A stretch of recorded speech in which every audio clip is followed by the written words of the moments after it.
भगवान की आरती होती है, मंगला आरती, उसको आप आश्चर्य करोगे, उनकी मंगला आरती को बोलते हैं काकड़ा आरती। तो अभी काकड़ा आरती में क्या होता है, जब भगवान विट्ठल जी की मंगला आरती काकड़ा होती है तो उसके अंदर भगवान के मुंह पे इतना सारा मक्खन लगा दिया जाता है, इतना सारा मक्खन मुंह पे। तो भगवान बोल रहे हैं और 2-4 बातों का ध्यान रखना, ये तुम्हें पंडा पुजारी ठंडे ठंडे पानी से नहलाएंगे, भीतर मत जाना, अंदर से भी ठंडी लगे तब भी रोक लेना। बोले वो कैसे रोकूंगा? बोले हम नहीं रोक ले इतने सारों से, हमको भी नहला देते हैं ठंडे ठंडे पानी से। अब मैं आपको एक स्टोरी सुनाता हूँ कि नामदेव जी हैं। तो एक नामदेव जी करके भगवान के भक्त थे, वो नित्य जाते और भगवान पंडरीनाथ जी को बोलते, विट्ठल को बोलते कि कभी मेरे घर जी मने आओ, मतलब प्रसाद पाने आओ। रोज जाते। तो नामदेव जी से कभी कभी भगवान बोलते थे। तो नामदेव जी से भगवान ने बोला कि सब लोग यहाँ पे आ जाते हैं चढ़ावा लेकर के, यहीं तू भी यहीं ले आ। तो बोले नहीं, मेरे घर आओ पाने के लिए।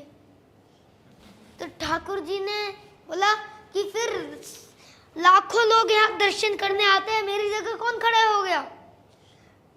तो नामदेव जी बोले आप भगवान हो, सर्व समर्थ हो, कोई व्यवस्था कर लो अपनी।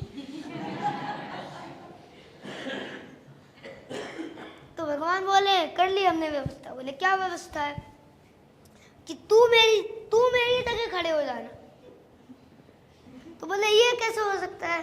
बोले सब हो जाएगा, आज शयन आरती के बाद मेरे पीछे छुप जाइयो। और तो नामदेव जी छुप गए। अब ठाकुर जी की जब शयन आरती हो चुकी, उसके बाद ठाकुर जी मूर्ति मंत्र खड़े थे, मूर्ति से सहज हो गए और उतर गए अपने सिंहासन से। और नामदेव जी अब नामदेव जी को बोल रहे तुम खड़े हो जाओ। नामदेव जी खड़े हो गए और बोले हमारी जैसे खड़े हो जाओ, ऐसे नामदेव जी खड़े हो गए ऐसे।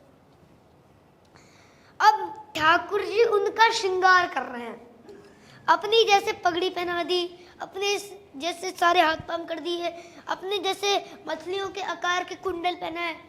और फिर बोले नामदेव हम जा रहे हैं तुम्हारे घर प्रसाद पाने, खड़े रहना यहीं पे, 2-4 घंटा में मंगला आरती होगी। और जो विट्ठल भगवान की आरती होती है, मंगला आरती, उसको आप आश्चर्य करोगे, वहाँ की होती है काकड़ा आरती। उनकी मंगला आरती को बोलते हैं काकड़ा आरती। तो अभी काकड़ा आरती में क्या होता है, जब भगवान विट्ठल जी की मंगला आरती काकड़ा होती है तो उसके अंदर भगवान के मुंह पे इतना सारा मक्खन लगा दिया जाता है, इतना सारा मक्खन मुंह पे। तो भगवान बोल रहे हैं और 2-4 बातों का ध्यान रखना, ये तुम्हें पंडा पुजारी ठंडे ठंडे पानी से नहलाएंगे, भीतर मत जाना, अंदर से भी ठंडी लगे तब भी रोक लेना। बोले वो कैसे रोकूंगा? बोले हम नहीं रोक ले इतने सारों से, हमको भी नहला देते हैं ठंडे ठंडे पानी से। फिर दूध डालेंगे तुम्हारे ऊपर, फिर शहद डालेंगे तुम्हारे ऊपर। तो बोले ठीक है। और फिर तुम्हारी आरती होगी और तुम्हारे मुंह पे मक्खन लगाया जाएगा। तो बोले अच्छा, तो तुम्हारा मन तो करेगा कि मैं खा लूं, लेकिन जीभ निकालना मत। यदि तुम जरा भी हिल गए तो पंडा पुजारी बहुत मारेंगे। कहाँ गए हमारे ठाकुर जी, कौन खड़ा हो गया यहाँ का? तो बोले ठीक है, बढ़िया निमंत्रण दिया भोजन का। बोले अब तो मैं बंध गया यहाँ पे। बोले हाँ रोज आ जाते हो, अब हम जा रहे, खड़े रहिए पे। और साक्षात श्री पंडरीनाथ जा रहे हैं नामदेव के घर आधी रात में, जिस टाइम सांप सो रहे हैं। तो जैसे ही पहुंचे, गेट खटखटाया। तो जैसे ही गेट खटखटाया, माँ अंदर से चिल्लाती, ए नामा पूरे दिन मंदिर में पड़ा रहता है, रात में आता, सब सो रहे हैं यहाँ। विट्ठल भगवान कुछ नहीं बोले। और जैसे ही दरवाजा खोल करके देखा, साक्षात विट्ठल। बोले विट्ठल? बोले हाँ भैया मैं ही हूँ विट्ठल। नामदेव लेके आता है, मेरे घर प्रसाद पाने आओ। मैं आ गया तो मैया ने रात में चूल्हा चिताया और ठाकुर जी विट्ठल को अपने हाथ से पकाया। इतने में ही घंटे घड़ियाल बजने लगे, 4:30 बज गए, 3:30। तब से ही भगवान का अभिषेक होने लगा। तो बोले मैया से कि मैया जल्दी करो। बोले क्या हुआ, अभी आपको मंगला में जाना है ना? बोले हाँ। बोले मैं तो व्यवस्था करके आया हूँ, लेकिन इतने दिनों से तो मैं दर्शन देता था, लेकिन आज मैं दर्शन करने जाऊंगा। तो बोले तो क्या करूं? तो बोले काली शॉल लाओ। मैया काली शॉल लेके आई और अपने सारे आभूषण उतार दिए वहीं पे, और वो काली शॉल लपेट ली। किसी को पहचान में ना आवे। और अब तो देखने के लिए जा रहे हैं नामदेव कैसा लग रहा है मेरी जगह पे खड़े होकर। नामदेव जी चुपचाप नेत्र बंद करके ऐसे चुपचाप जैसे ठाकुर जी खड़े होते सेम वैसे खड़े। तो दूर से ही ठाकुर जी बलियां लेने लगे। ओ मेरा नाम कितने अच्छा लग रहा है। तो जैसे ही ठाकुर जी मंदिर में प्रवेश कर गए तो नामदेव जी को पता चल गया, ये कार्ड है ना, इस पे भगवान की फोटो बनी है, इसको नीचे मत रखो। नामदेव जी को पता चल गया कि ठाकुर जी आ गए हैं। अब उनके मन में ये संशय हो रहा है कि ठाकुर जी प्रणाम नहीं कर ले मुझको।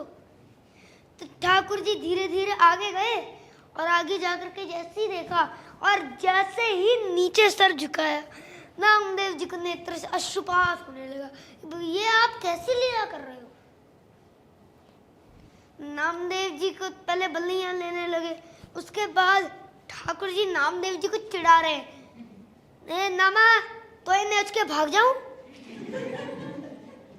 हिल गए तो फिर पंडा पुजारी बहुत मारेंगे, पता था मैंने तेरे को पहले भी। हिलना मत। तो बोले ऐसा मत करो। तो इसको कहते हैं रास। तो रास और रस, रास होता है जब भगवान अपने गोपियों के लिए विरह भाव में आ जाता है, वो होता है रास। और ये जहाँ अभी लीला हो रही है, भगवान अपने भक्तों के लिए सहज हो गए, तो उसको कहते हैं रस। अपने शहर में प्रोग्राम करवाने के लिए इस नंबर पर कांटेक्ट करें। वृंदावन गोवर्धन में गुरुकुल, मंदिर और आश्रम के निर्माण में सहायता करें और श्री श्री राधा कृष्ण के प्रिय बने। जो ब्रज में भगवान का घर बनाता है, भगवान श्री कृष्ण उसका घर वैकुंठ धाम में बनाते हैं। स्क्रीन पर दिए गए अकाउंट नंबर या QR कोड को स्कैन करके आप डोनेट कर सकते हैं। डेली स्पिरिचुअल क्लिप्स के लिए सब्सक्राइब करें डॉक्टर वृंदावन चंद्रदास जी के चैनल्स को। फ्री गीता कोर्स प्राप्त करने के लिए गूगल पर जाएं और टाइप करें givegita.com। लाइक करें, शेयर करें, सब्सक्राइब करें और सनातन को पूरे विश्व में फैलाएं। हरे कृष्णा। आपका बहुत बहुत धन्यवाद।